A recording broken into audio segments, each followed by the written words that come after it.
Ladies and gentlemen, today we have a 2016 Porsche Cayman S, that's the 981 generation, versus a 718 GT4 2023. Now this goes for around $120,000. This was actually optioned out at $123K, at least that's the MSRP. And these on the used market today are around half of that. Around 60 is what the owner paid for this. You can find similar examples for around 55 to 60K. Now the question today is that worth the premium?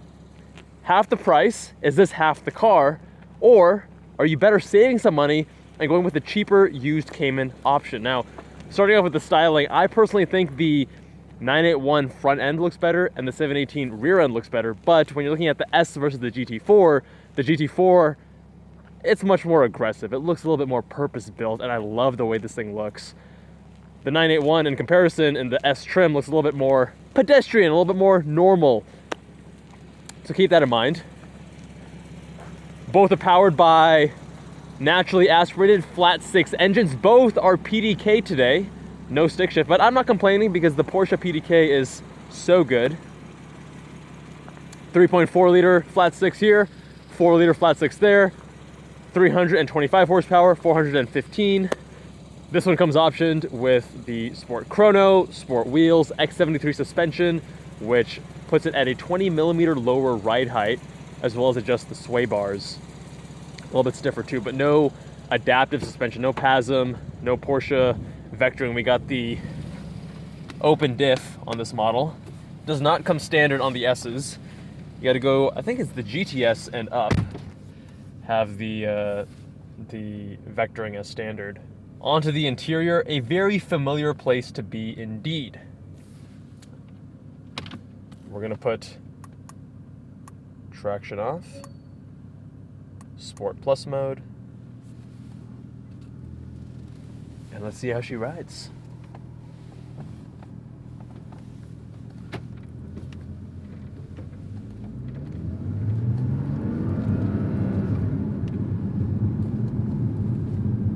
Now in Sport Plus in automatic, it's gonna take us essentially all the way to red line. If we go to Sport, it'll shift a little bit sooner, and then without Sport, we'll be having the most conservative shift logic. So we're gonna put it in Sport Plus for now.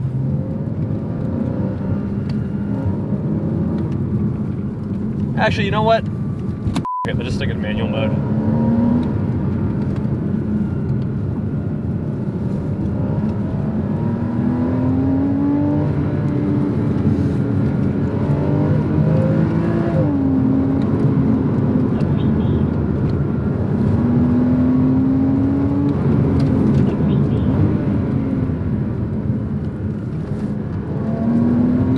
God, I love these cars.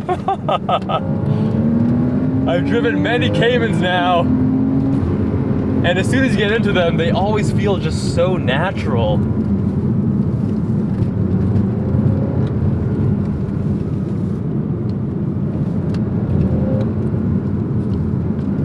The thing I love about these cars, and even in this 981 Cayman S model, is how you don't really need to give much thought to the actual inputs. It's very one-to-one.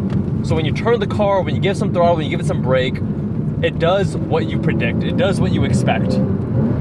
PDK is immediate with the shifts, smooth. You do, of course, lose a bit of that driving engagement and reward that I think a lot of us do crave. If we were to remove that third pedal, the PDK is essentially the best way to do so.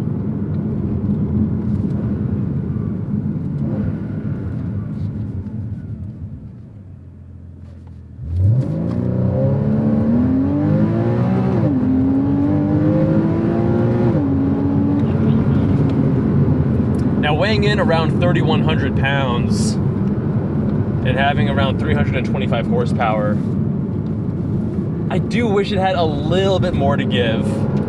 It doesn't feel slow, but it feels like the chassis wants more. And this radar detector is not approving of my behavior right now. If you guys can hear that, apologies.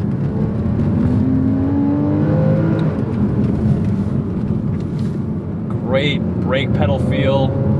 It really inspires confidence.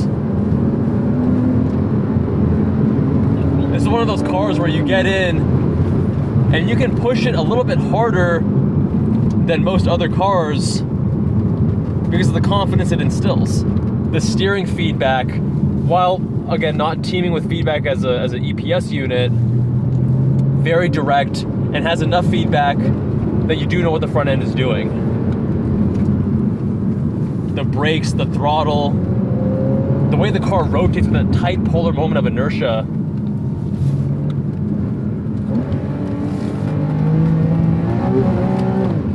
Yeah, with that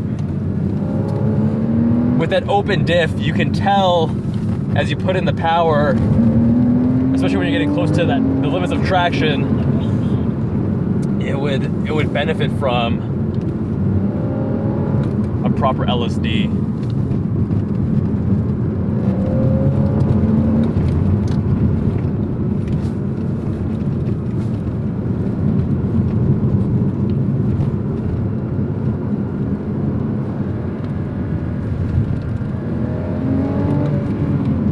Caymans always have such nice body control.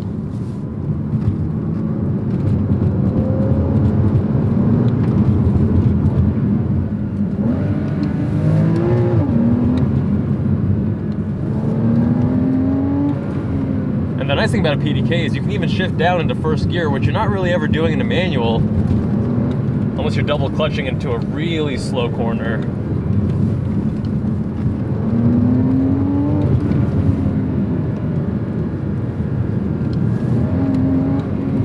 Oh, yes. Getting a little bit upset over some of these bumps. Kind of scooting over a little bit.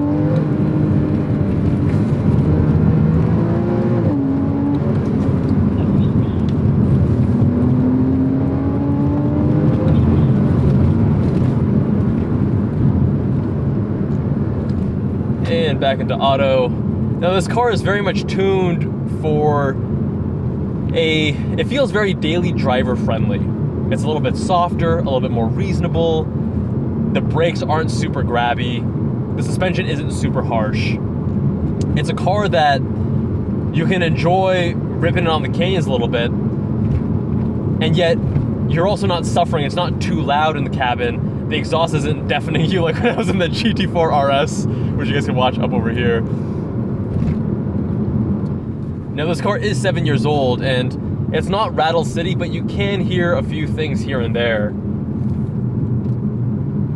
Overall, a very nice cabin to be in for $55,000, or 60 grand is actually what the owner paid for this.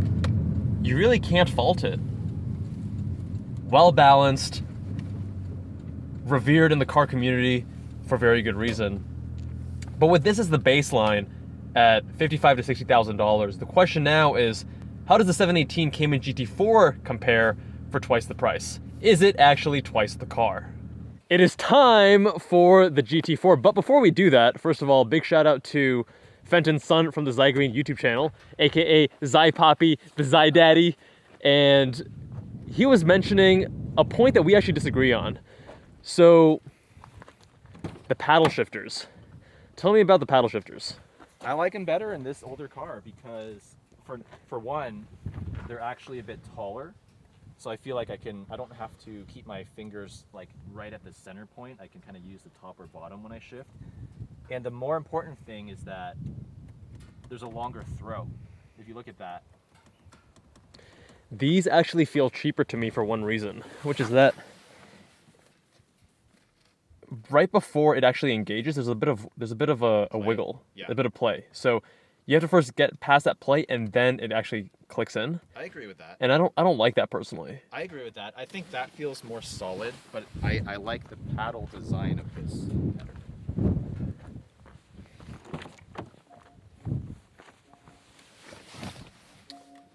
Yeah, so getting in here, there's no play. Yeah. It is it feels very tight and true. I just wish it had a longer throw and a taller paddle.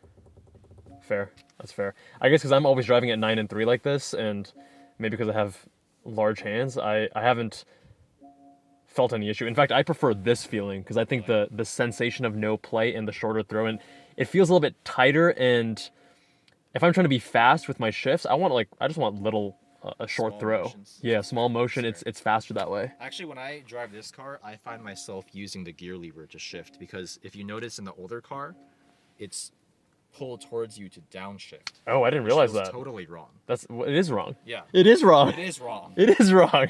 So they got it right here. Yeah, they got it right for the 718. Everything else though in this cabin feels so much nicer. Oh, yeah. I mean, they also optioned it with the leather, which doesn't come standard. Right. That one does not have leather. But everything here just feels so premium. Yeah. The Alcantara on the wheel, the green I matching the absolutely exterior. love these trim pieces. Definitely livens up the interior for sure. Agreed. And the seats are 1,000 times better. Yeah, well, these are the optional carbon buckets, which They cost a fortune. another thing I noticed is that when I got in the car, the steering wheel was all the way out. And you're how tall? 5'7". 5'7", I'm 6'1". I also have the steering wheel all the way out. And I guess Well, you're all legs. You're like 7 feet of legs and negative 1 foot of torso. I guess so. I guess the seating position is fine here, but the fact that both you and I have the steering wheel telescoped all the way seems a little bit strange to me. That is kind of strange.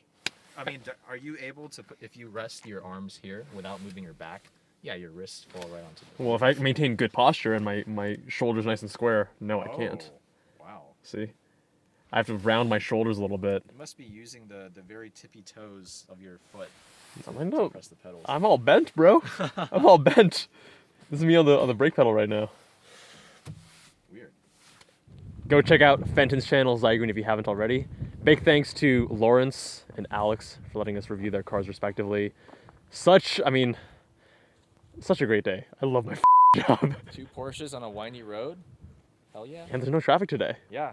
GT4 time, and what a handsome vehicle. The GT4 trim really makes the car so aggressive. The big wang gang, diffuser, love it all. I love the rear end on this. The taillights being slimmer with the updated design. Looks a lot better in this generation. Again, this car is going to look a lot better than that because that's an S, this is a GT4. But if you were to compare a 981 GT4 versus a 718 GT4, I would say the 718 has the nicer rear end, the 981 has the nicer front end. Gorgeous car. This is optioned at $123,000. Main options being Sport Chrono and carbon bucket seats. Lovely spec.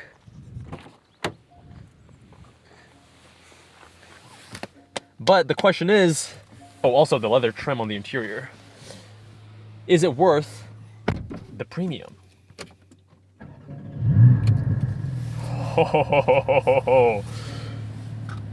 Right off the bat, you can tell that's a very different engine. A very special engine. Sport exhaust enabled. Gonna throw traction control off. PDK Sport.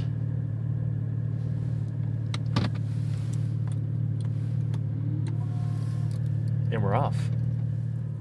Right off the bat.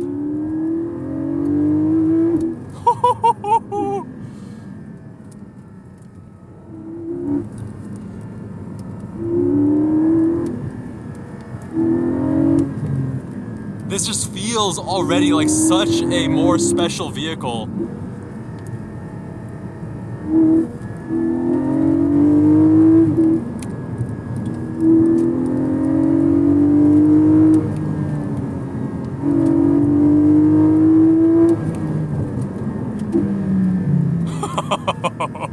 The steering feedback it's quite substantially different. And I'm surprised by that. You're getting a lot more feedback here. Now part of that can also be tire compound. The whole chassis is obviously a lot stiffer. You're feeling much more texture of the road. Body control is one level higher, where now you start getting to that level where the cliche of it's on rails comes to mind. Much more feedback in the steering wheel. I really like that a lot. The PDK shift logic, now I've experimented with both you know, driving in manual as well as in auto. And the shift logic in both these vehicles, I mean, the PDK is phenomenal. It's quite good. It'll downshift for you appropriately as you slow down for a corner.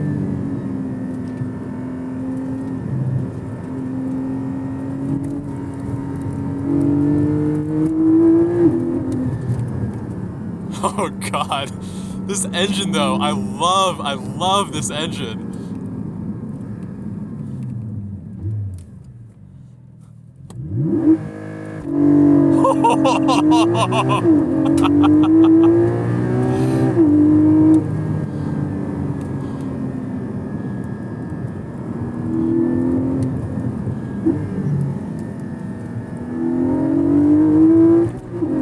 Everything is just dialed up to 10.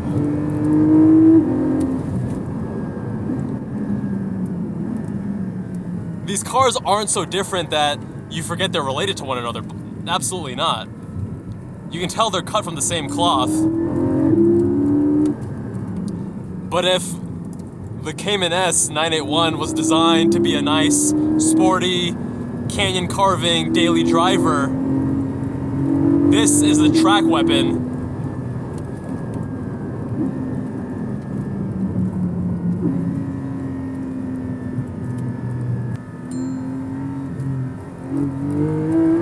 One thing that did kind of bother me with the 981, on some of these slower turns, I'm using the throttle to steer, and with that open diff, it doesn't give you that same rotation. Whereas in this, you can definitely feel it. A much different experience having an open diff versus not. And that alone, as someone who's very much a rear-wheel drive enthusiast and loves throttle steer, that alone is a difference that if I were to get a lower trim Cayman, I would definitely advise you get one that has the optional Porsche vectoring. You don't want that open diff. It definitely compromises the driving experience when you're pushing it.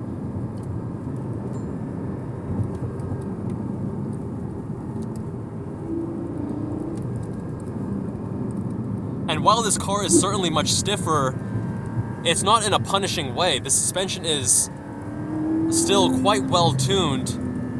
We have PASM disengaged because this road is pretty harsh, as you guys can probably tell. But it's soaking up these bumps brilliantly, giving you enough to actually feel the texture of the road without making it uncomfortable. Oh, yes. Oh, yeah, that rotation.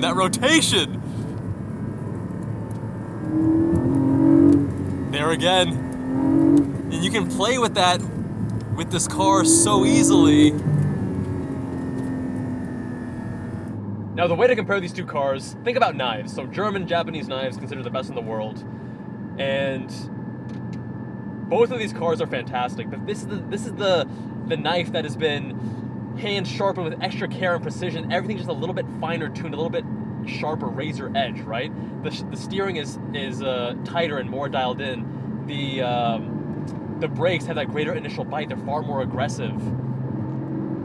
The engine, it sounds more raw and inspired, and the way that it pulls all the way to redline, it's a more visceral experience in this car compared to the 981 Cayman S. And you know, maybe I'm saying the obvious. I definitely am stating the obvious in that you're going to get a lot more with a modern, you know, updated 718 GT4 highest trim versus the prior generation at a lower trim. But coming into this review, I was expecting myself to say, hey, you know, they're both great cars. Sure, the GT4 is better, but save your money and get the Cayman S. And I'm feeling the opposite. I'm feeling that this is taking me to a place emotionally where I'm laughing, I'm excited, my whole energy state has shifted getting in this car versus being in the Cayman S. And it's just, even the interior, this is, you know, an updated interior with the leather trim and these nice green trim pieces that match the exterior. It's such a nice cabin, nice place to be. It feels very special.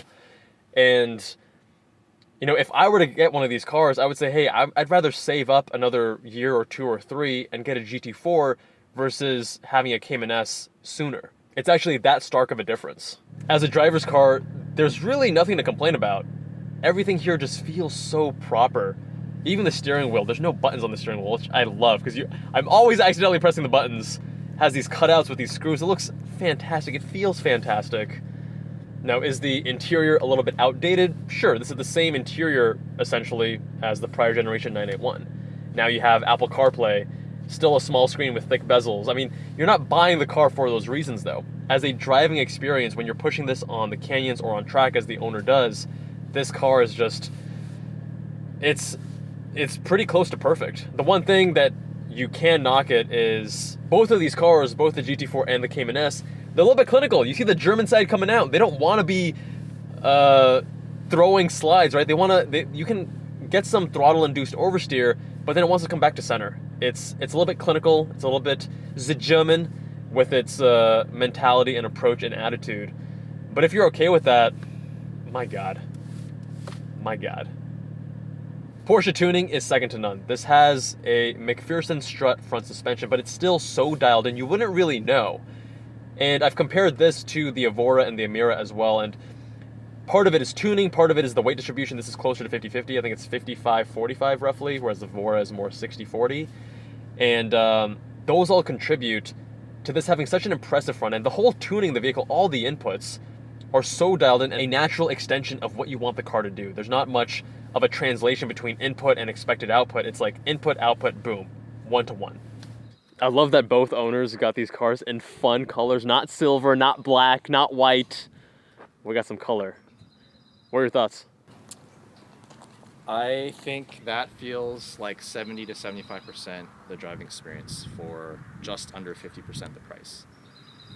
Some things I don't like about that: the steering's more numb, the transmission, it shifts almost as quick as that one's, but there's a little bit more of a dip in torque, especially in that 1-to-2 shift. You feel it a little bit less in the 2-to-3. There were also a couple places where I was letting off the throttle and then shifting, and I noticed a lag, and I was like, ooh, what's going on here? Never experienced that in this car. Right. The PDK is sharper in this for sure. The shift logic in both is quite similar though. The shift logic is fantastic in both. I had that in manual mode the whole time. Yeah. On the way down, I drove that in manual. On the way up, it was in auto, and I thought the auto was great. I mean, I would say it's like 60%, 55 to 60%. See, that's initially what I thought. I think the steering's worse. I mean, a lot of things about this car are objectively worse. But what got me from that 60 to the 75 in one corner is when I just pitched it into the corner and got it sideways. Can't really do that in this. The grip levels are much higher. I would say for canyon driving, for street driving, this has some advantages over that. There was that one slow corner where we both like to send it a little bit. I was able to get rotation in both of these cars. Granted, I'm not going to get this super sideways by any means. I didn't get that super sideways either. You might have gotten that more sideways than I did. But the open diff in that, you can feel that. You need to really toss it to get it sideways, whereas with this, before you break the traction, you can use the throttle to rotate it, and I just love that so much more. It's so rewarding to find that razor edge. In this car, it's more like you pitch it into a corner, get it sideways, but you can't really use the throttle to maintain it. It just kind of wants to straighten back out. Exactly. But even approaching that, you're not going to get as much rotation. Even as before you break traction, as you get on the throttle, it's not as eager to rotate as this.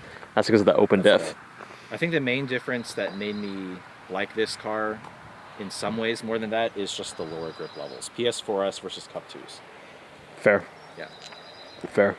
But I maintain that I think this is at least 70% as engaging of a driving experience on a canyon road compared to that for less than half the price. I put it around 60. I just feel like the emotional... going into this video, I was like, you know what, guys? I'm going to say that this is probably going to be save your money. You're going to get most of the driving experience. And then going from that to this, I'm like... The whole experience, the emotional factor, I went to Giggle City in this car. You know, I just had, everything is, you can tell they're cut from the same cloth, but everything is dialed up to 10 here. And even though things are softer there, it's a little bit more daily driver friendly. When you're pushing on the canyons, I think the differences become more and more apparent. That's fair. That's fair. With that, my friends, Let me know what you think. Do you agree with Fenton? Do you agree with me? Do you agree with neither of us? Let us know with the comment down below. Much love, my friends, and I'll see you all in that next one. Fucking love my job.